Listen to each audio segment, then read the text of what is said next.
I'm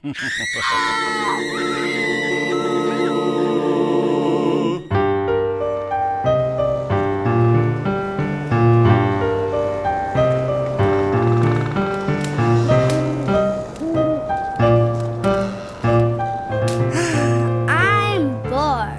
Me too. There's nothing to do. Bored? Nothing to do? How can you be bored on a night like this with ghosts and goblins shrieking outside trying to get in the windows? Oh, brother, that's just the wind. Just the wind, you say? Isn't it? Come a little closer, and I'll tell you a story you'll never forget. If it's a scary story, don't waste your time. I'm not scared of anything. Oh, I wouldn't be too sure about that. On a night like this, anything can happen.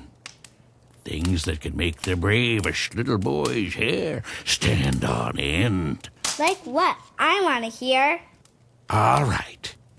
Here's a story that begins on a night just like tonight, with the wind battering against the house of an old couple and their son.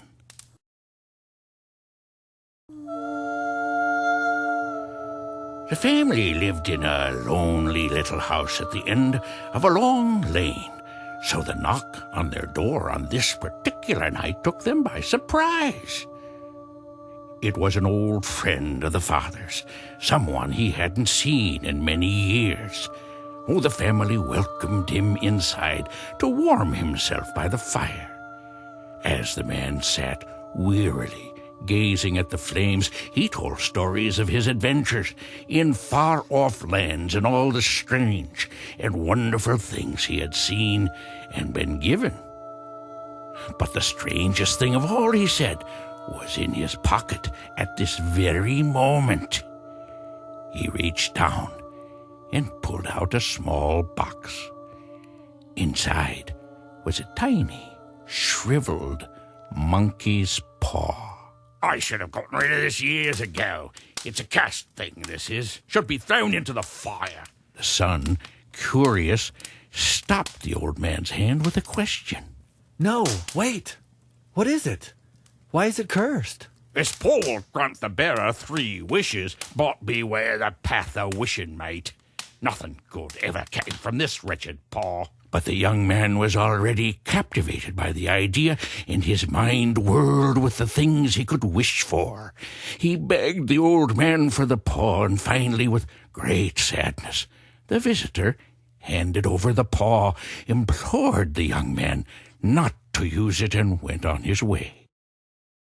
The family huddled around the tiny thing. How could such a lump of fur be powerful or dangerous? What should we wish for? Son, you heard what my friend said. But, Dad, do you really believe that junk? It probably won't even work. It can't hurt to try. We could wish for a little money. Not enough to be greedy, but maybe to put a new roof on this old house. That's a spirit, Mom. All right, you say it. She held the paw carefully in her hands and spoke her wish. I wish for $500. Silence fell. They heard nothing but the howling of the wind and the knocking of the trees on the old roof. Disappointed and maybe secretly relieved, the 3 went off to their beds. The next morning, the son, as usual, went off to his job at the nearby factory. It was not even lunchtime when a loud knock came at the door. The mother, not expecting anyone, opened it slowly. Yes, can I help you? There stood a man from the factory where her son worked, and his news was terrible. The son had been killed in an accident, horribly mangled in a machine. He apologized and handed the mother an envelope, offering the company's deep regret. The poor woman and her husband closed the door in shock and then thought to look in the envelope. There was no note. Only 5 crisp $100 bills. The couple spent the day in great sadness. Now, Too late they saw the wisdom of the old visitor, but the mother, overcome by grief, could not help herself, and by nightfall had found the little monkey's paw, desperate to do something. Leave it alone. See what misery it caused us the first time. But our son, if it can really grant any wish... Remember the warning. No good ever came from this thing. Throw it into the fire. I can't. I wish our son was back. An eerie silence fell around them. There was no wind tonight, but the hush was even more ominous. Suddenly they heard a sound outside, a scraping, dragging sound, the sound of something not quite human making its way toward the front door. It's our son. Our son has come back. Don't open that door. The father threw himself against the door and bolted it shut. But the sound came closer, closer, a terrible sound, and then they heard an inhuman moan. The first knock shook the door with its force. It's our son. There's no human out there. The knock came again, and the windows rattled in their frames. Open the door. That's our son. The door's hinges began to creak and bend. The pounding grew stronger, louder. The father scrambled on the floor looking for the paw. Where was it? Finally, his hand closed around the paw, and he made the third and final wish. I wish our son was dead again. Once again, there was silence. But this time it was a calm silence. Whatever undead creature had been outside the door was gone. The mother collapsed against the door and sobbed with grief. But the father did what he should have done the night before. He took the shriveled paw and threw it into the fireplace.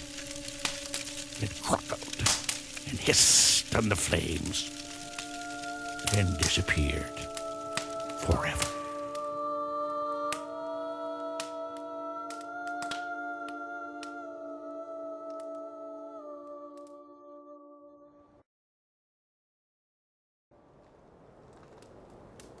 That was a scary one, all right. Did you hear anything outside the door? Come on. It was just a story. Weren't you even scared at all? Well, only a little bit. Don't you know anything scarier? Oh, you're a tough one. All right, you three. Here's another one to chill your bones. Once upon a time, in a small, charming village, there lived a tall, skinny schoolteacher by the name of Ichabod Crane. Ichabod was a sort of funny-looking young man, but all the girls in the village were in love with his brilliant mind and excellent manners. I thought this was a scary story, not a kissy story. Hold on to your pajamas, kid. It gets scary. Now, Ichabod was in love with only one girl, and that was Katrina Van Tassel, the prettiest and most fickle of the local lasses. What's fickle? That means she's always changing her mind about who she likes. And the other young man who had his eye on Katrina was Brom Bones, a big, burly, boasting prankster who was always causing trouble. Once he found out that Ichabod also liked Katrina, Brom Bones made it his mission to torment Ichabod with practical jokes at every chance he got. He would put frogs in Ichabod's shoes, pepper in his sheets, and even hang giant spiders from the ceiling above his bed to scare him. And Ichabod was always scared of everything. But Ichabod wasn't the only scaredy cat around. The villagers in this particular town were very superstitious. In the evenings, they would amuse themselves by sitting on their porches and telling each other all the scary stories of the ghosts and goblins who haunted the town and the woods around it.